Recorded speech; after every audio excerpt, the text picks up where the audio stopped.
Friday the 20th of November 2012, 6:15 in the evening UK time.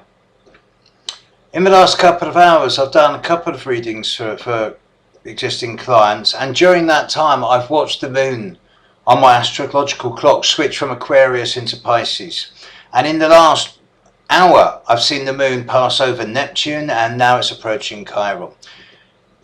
Chiron. Every single one of us has a side of ourselves that we don't like, and most of us spend a lifetime in trying to get rid of that shadow, and the more we put into getting rid of that shadow, the stronger it gets, until in time the shadow will consume and absorb us, and we become the person we've always been scared of being. There is another way. And that is when we turn around and you go, tell yourself, you know what? Yeah, 2% of me is corrupt, sordid, twisted, perverted, ugly, lonely, emotionally, spiritually bankrupt, whatever. The other 98% is a really nice guy. And here lies the secret of Chiron. You're never going to be good enough, not ever. Never going to be good enough, but always getting better. 98% is good enough, because if you had 100%, you'd have wings on your back. And once you turn to your shadow and you say to yourself, right, I'm not going to fight you anymore. Come on, I've got a nice little dungeon down here at the corner of my being where you can fester away to your heart's content, and even under carefully controlled circumstances come out to play. Then the shadow, the dark side, the evil, the nasty one turns around and goes, hey, I'm wanted, I'm part of the team. And it stops being 2% of the problem and becomes 0.01. And you become a much more wholesome, integrated and holistic and assimilated person. None of us are angels, we all have shadows, and the more we try and get rid of it, the more dichotomized and fragmented we get. Chiron is the wounded healer.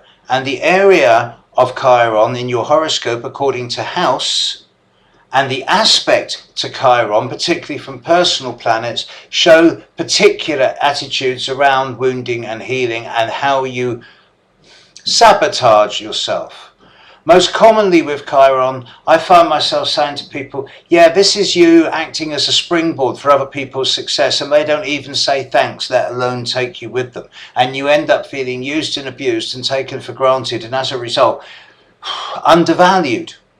Now, this is the common thing with Chiron. With Moon Chiron, and to a lesser extent with Sun Chiron, it's inevitably either absent parents or wounded parents, or wounded relationships from childhood. With Mercury Chiron, you find people who stutter, or who gabble like budgerigars, or who lack confidence mentally. With Venus and Mars with Chiron, you find people who are thinking of themselves as inadequate in relationship patterns.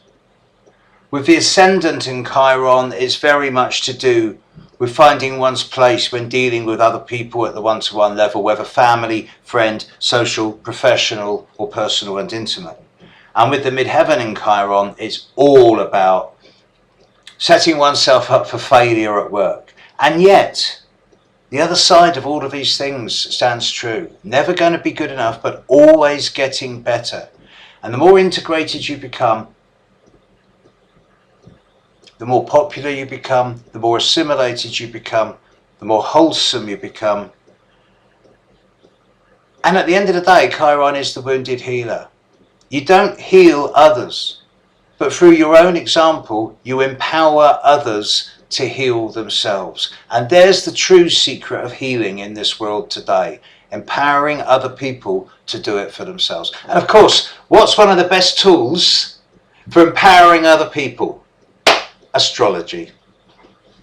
Catch you tomorrow. Good night.